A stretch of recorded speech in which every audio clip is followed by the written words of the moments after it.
you ever wanted to go leaping off into the untamed forest? To disappear into a fog-slick jungle and never look back? Nursing a Therian bent, are you? Welcome to another episode of Furry Found Footage. Today I'm going to be discussing 1984's Bagi, the Monster of Mighty Nature. God, I love that title. During the discussion, I'm going to spoil plot elements of this film, so please check the description below for a link if you want to watch it first. I highly encourage it. Content warnings for this episode include discussion of eroticism, animal experimentation, and dictatorships. Bagi is an Osamu Tezuka joint, and another entry in the vast catalog of evidence proving that while he lacked the community and terminology we have now, he was definitely flying that furry freak flag. If you don't know who Tezuka is, you're in for a treat. He's considered the god of manga, and though he only lived 60 years, he made vast contributions to our culture, presented staunchly anti-war, humanist, and environmentalist stories, and pioneered sexual themes in manga. Some of his most famous characters include Blackjack, Unico, Princess Sapphire, and Astro Boy. Classical themes, thought by ignorant naysayers to be modern inventions, such as gender swapping and animal transformation, are abound in his work, and his output topped 700 manga series. He was a friend to the furries, showing up at San Diego Comic-Con in the 90s and drawing vixens for Top Fox, as per my last episode. And famously, 25 years after his death, his daughter Rumiko got one of his old desks unlocked and found a ton of crazy TF erotica. Check out these rat girls. Hello! And for no reason in particular, here are some panels from 1977's Apollo Song, which is an incredible ride, by the way, and I highly recommend it. It actually just got a live-action adaptation this year, 2025. Apparently there's some kind of debate on the internet about whether or not Tezuka was a furry, with some saying he started furry art in Japan. Of course, that is patently false, but it's impossible to deny the role Tezuka played in popularizing anthropomorphic characters in the medium of manga. By the way, that erotica Rumiko found? It was collected and published as an insert and corresponding article in Shincho Monthly in December 2016. The pages are filled with art exploring the interposition of the form of human women and animals. And I'd just like to note that animal transformation is as old as recorded human history, with stories appearing in every culture and religion you can think of. The article in Shincho includes several essays about Tezuka's art and eroticism. The first was written by Yasutaka Tsutsui, the author of The Girl Who Leapt Through Time, and a little novel called Paprika, among many other works. According to Tsutsui, when talking in a group and someone would say, "That's erotic," Tezuka would nod happily and reply, "Yes, that's right.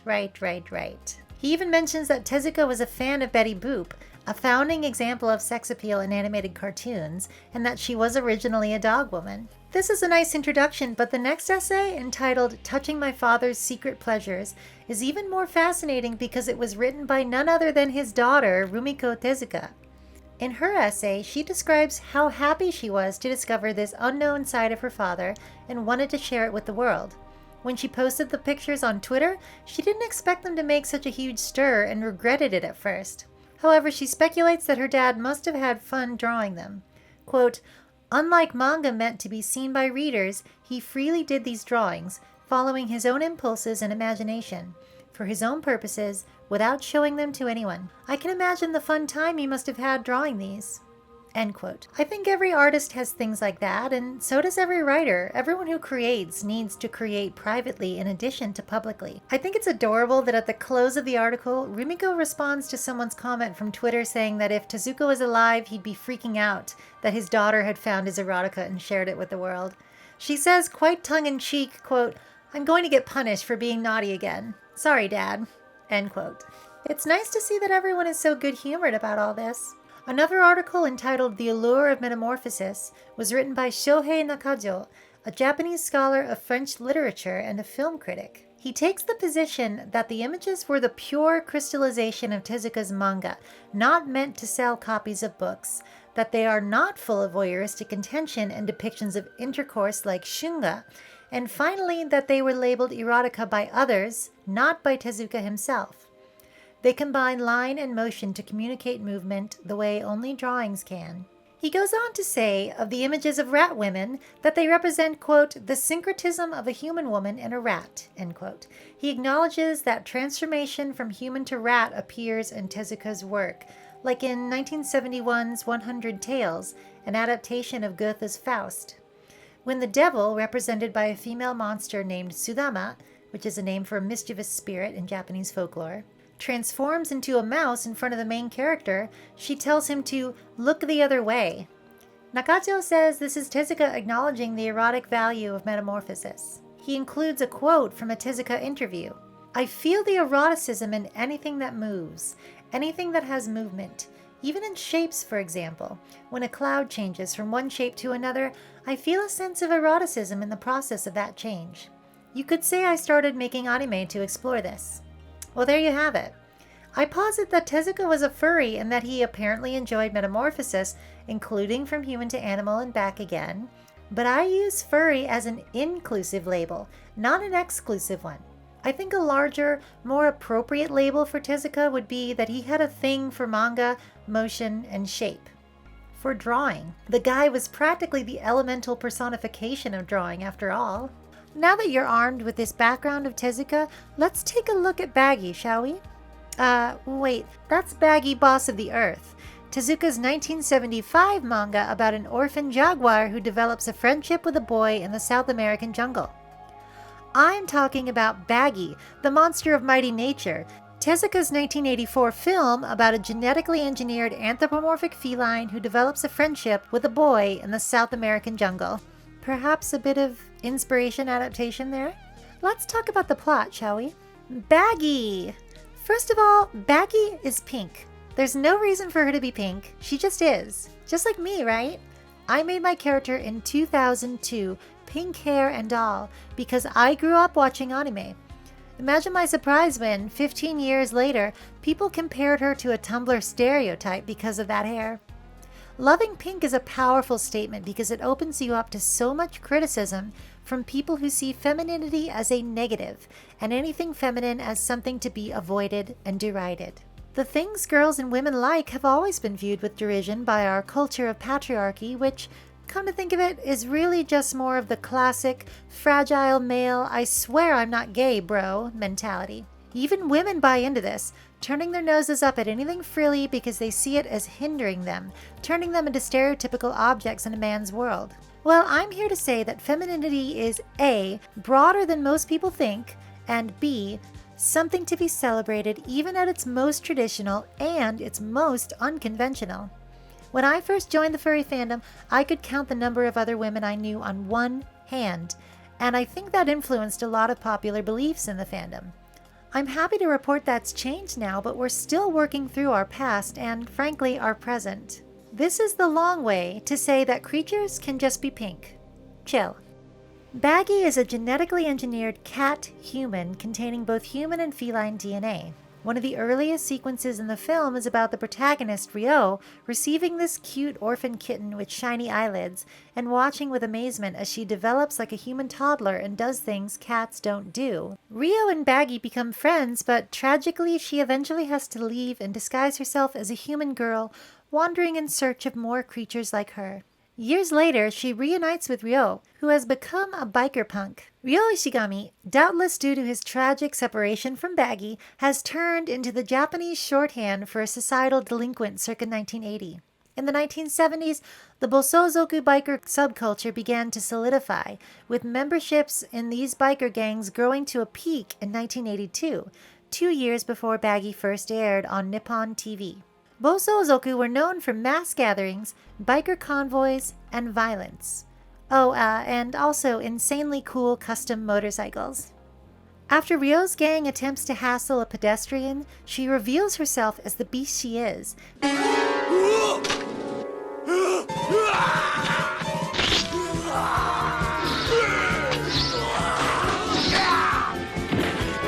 taking them down with her magnificent claws and peerless agility. There's some remarkable animation here considering this was done for TV. Seeking revenge, the gang leader and Ryo lie in wait, only for Ryo to discover the true identity of the monster. It's his Bagi, all grown up. バギはお前みたいな化け物じゃないぞ。りょう、私の顔をよく見てちょうだい。あれから9年も経ってるのよ。During the quest to discover Baggie's origins, Rio and Baggie are also discovering what it means to be thinking, feeling adults. Baggie is aware of her beauty and sexuality, but she's so much more than a smirking, furry fetish joke.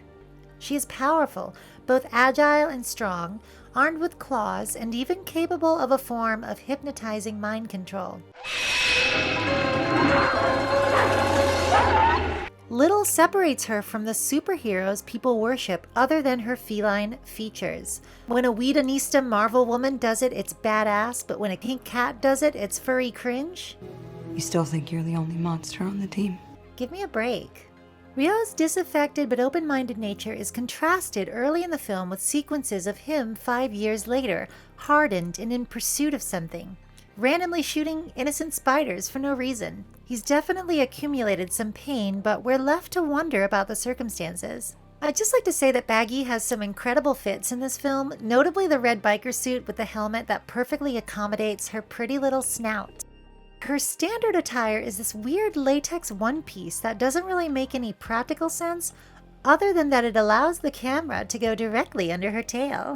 There are countless money shots in this movie, and I'm going to go ahead and give you a quick sampling of a few of them. Mind you, none of this is any more lewd than what you might see in a jingoistic Carl's Jr. Bikini Burger ad. Of many striking scenes, one of the most aesthetically captivating sequences features an 80s tech laboratory with magnetic reel computers, full of disembodied animal heads in glass jars. Bears, dogs, horses, gorillas. All of this suggests that in another universe, Baggie might have been a pink pony. No complaints here. What's worse, the heads are alive, stirring with rictus grins, and in the next room they find another ghastly experiment. 顔がヤギで体はロボットだ。俺前 SF 小説かなんかで読んだっけ。 Is this how they make Mavericks? Again, Tezuka's work is constantly full of themes exploring the 20th century's heedless abuse and mistreatment of the natural world, in this case animal cruelty and experimentation, and reflects real-world science. Soviet surgeon Vladimir Demikhov performed head transplant experiments on dogs in the 1950s, and in the 60s and 70s, Robert J. White, an American surgeon, performed head transplant experiments on monkeys, which received broad criticism from the public and animal rights groups. While you may rightly balk at the idea of hurting an animal now, we owe much of our modern understanding of animal rights thanks to people like Anna Kingsford, a staunch opponent of vivisection, the process of dissecting live animals. Born in 1846, she went up against the likes of Claude Bernard and Louis Pasteur and founded a society against vivisection. Anna Sewell wrote Black Beauty in 1877 to shine a spotlight on the horrific abuses of horses in Victorian England, and it was so successful that anti-cruelty legislation increased in England and in the United States. 100 years later, the case of the Silver Springs monkeys drew national attention in the 1980s and resulted in an amendment to the Animal Welfare Act. Bringing this all back to quintessential furry media, The Secret of Nim was inspired in part by John B. Calhoun's unspeakable rat utopia experiments in the 60s. Seeing Nim as a child was part of what influenced me into my stance against cruel animal experimentation, something I probably wouldn't even know about if not for writers and creators taking up the cause. Back to Baggie, the film spends a decent chunk of time explaining artificial genetic modification and recombinant DNA. どんな生き物にもそれぞれ何本かの染色体がある。この正体は何であろうか。その一つを100万倍にして見てみよう。ややこしい構造だ。その真ん中が二重の螺旋になっておって、なんとそこに遺伝子という。Does this remind anybody of Jurassic Park? The Japanese government approved recombinant DNA technology in 1984, so the film is essentially Tezuka's response to it. Ever heard of CRISPR? It's a gene editing technology that allows scientists to precisely alter DNA sequences.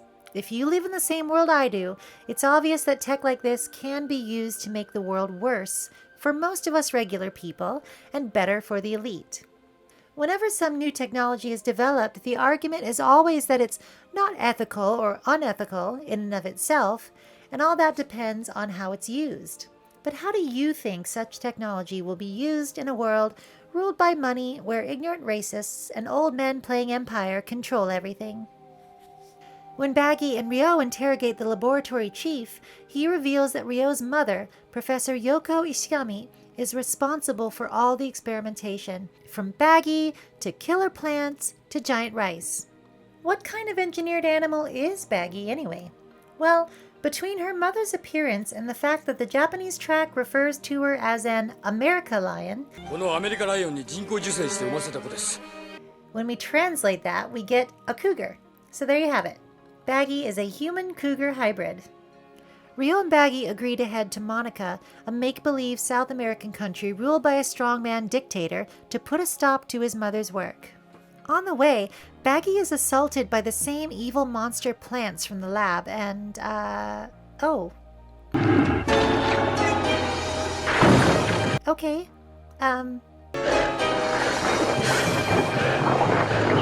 Wow. They're really lingering on these peril shots, aren't they? Poor Baggie. An enemy agent ends up opening the cargo hold and sending Baggie and Rio out into thin air. But Baggie, again the hero, manages to craft a parachute out of canvas and plant vines. Not sure where she learned to do that, but she's nothing if not resourceful. Rio is incapacitated during the landing, and what follows are some of the tenderest scenes in the film. 私が舐めていればきっと治るわ。よせよ。どのくらい舐めるんだ？あと3日ぐらい。3日も？ Baggie licks his wounds, protects him, and oh, hey, she even does a little dancing to cheer him up.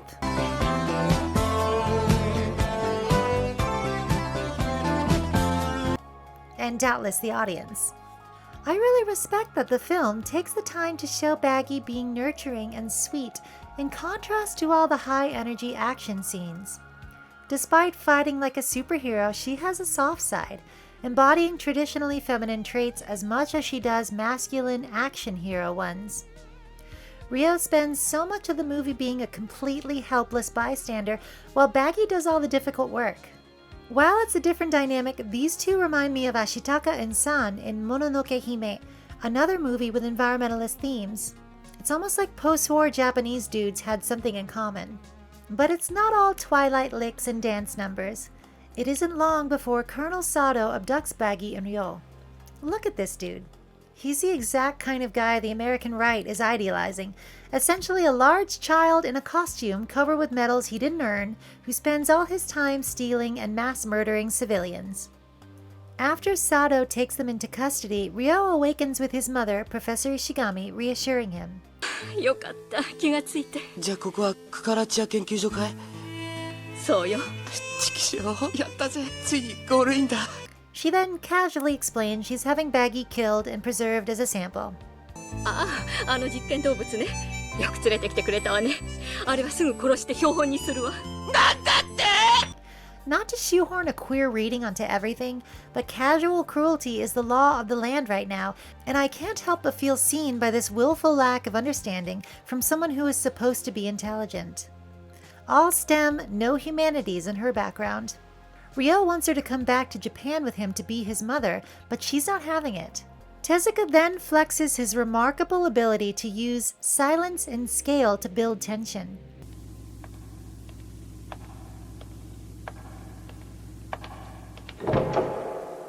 We see the vast laboratory complex and follow the crisp step of Professor Ishigami's high heels, echoing like the ticks of a clock counting out the inevitable.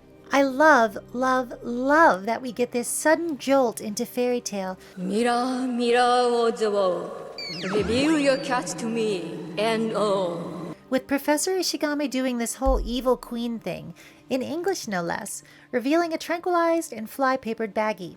It's interesting that in the previous scene she denies Baggie her personhood by referring to her with it pronouns. But now that she is face to face with her, she addresses her with the knowledge that this so-called beast can understand her. Speaking to her at all seems like a contradiction. Oh, and that evil queen thing? I wasn't kidding. 心臓だけは私が冷凍にして日本へ持って帰って信ぜよ。She literally has the box from Snow White and intends to place Baggie's heart inside. It's no secret that Tezuka idolized classic Disney films as a young animator. He even did an adaptation of Bambi in 1951. The despot-in-chief, the president of Monaca, arrives to oversee the experiments. And isn't it just like a fascist to demand ring kissing? Professor Ishigami is developing a new strain of giant rice. がたった今取れたばかりの新米でございます。これが米か。 Ostensibly to help the starving population of the country. The president simply hopes doing so will increase his popularity, which should be a lesson to you if you think the altruism of leaders and organizations and the rich comes without strings. Unfortunately, this new genetic strain kills all the lab animals who eat it. No worries, though. Rather than being upset, the president is overjoyed that the poison rice can be used to murder those who oppose the government. Is it any surprise? Despots, colonial powers, and kings have done things like this since the beginning of time, and they get away with it because we let them. Professor Ishigami's seemingly limitless inhumanity stops at developing weapons, and she's tormented by the news that she's actually created a powerful poison. 閣下はこれを人殺しの道具に。そうじゃ兵器じゃ。立派な兵器になるわ。 Boo-hoo. So you developed a nuke and now it's being used on civilians, and you're surprised. People who develop new technologies like to act like their research occurs within a vacuum, but it's obvious now as then that ignorant, misanthrope strongmen will seize power over how it's used. What's the point of having ethical standards against using research to murder people if a man with a gun and more money than God can force you to do it anyway? Meanwhile, a James Bond-coded mercenary for hire named Semen Bond keeps Rio prisoner. よーし、部屋へ戻んな坊や。俺はセメンボンド。 But Rio's big-hearted determination melts his resolve like so much ice at the equator. 3 times he flips a coin to determine whether to help or to harm, but whatever Rio guesses, he pretends the kid got it right anyway. 表だ。表だ。おや、月があるぜ。 What a guy. He actually ends up leading him to Baggy and puts up some token resistance, but Baggy quickly handles him. When Rio and Baggy split up, Baggy goes in search of Rio's mother while Rio fights Colonel Sato. Professor Ishigami stumbles out, apparently attacked by something with teeth and claws. We know the president had attack dogs to force her to work, but Rio doesn't. She dies in her son's arms, and he thinks Baggy did it, which brings us back to the flash forwards we've been seeing throughout the film. In the final act, some government shirts hire Rio to hunt down Baggy for a reward and passage back to Japan. ある果物を仕留めてもらいたい。その果物の名は。その果物の名はバギーだ。こんなやつだ。The hunt for a killer animal reveals another culprit.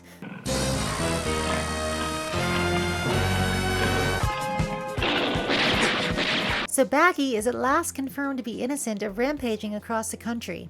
When Rio finally locates Baggy, the people who hired him reveal they were chasing her because she ran away with the ball of poison rice, and they want it back because governments love killing people.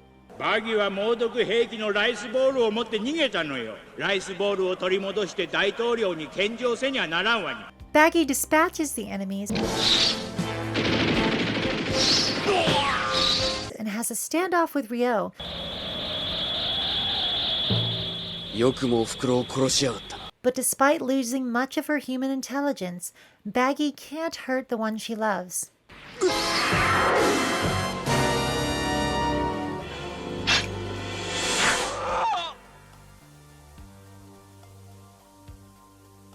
Tucked into her necklace is a letter from Rio's mother, which reveals she entrusted the rice ball to Baggy. Rio has lost everything, and we don't know if Baggy is alive or dead until the credits roll. I'll leave that to you to find out. There's a firm contrast in how Baggy depicts Rio's mother as, and I'm using her words here, a bad mother. 私は悪い科学者で悪い母親でした。 While Baggy's feline birth mother sacrifices herself to protect her child. Devotion to family pays dividends in Baggy, but devotion to science while sacrificing those around you places you firmly in the category of villain. I'm not sure why Baggy is powerless to resist reverting into a beast towards the end of the film. すでにお前はだんだん波の動物に戻りつつある。話す能力も知性も消えていくのだよ。 She was created using recombinant human DNA, but as far as I'm aware, that process is permanent. If they had introduced this effect a little earlier, there might have been more tension, but the late inclusion just makes me feel a little heartbroken and hopeless. That said, Bagi is ultimately a story of true love and self-sacrifice, two things that cannot be used by dictators for evil. Its animal rights message is clear, but it's also clear that Tezuka also supports animals' wrongs via Bagi's overtures toward Rio. ほら、思い出したでしょ、私の匂い。 All throughout the film, there's this threat of fear and love between Rio and Bagi. He's terrified of her power, but also has a history and a connection with her that is undeniable. At the same time, she is gentle with him because she's aware of her strength.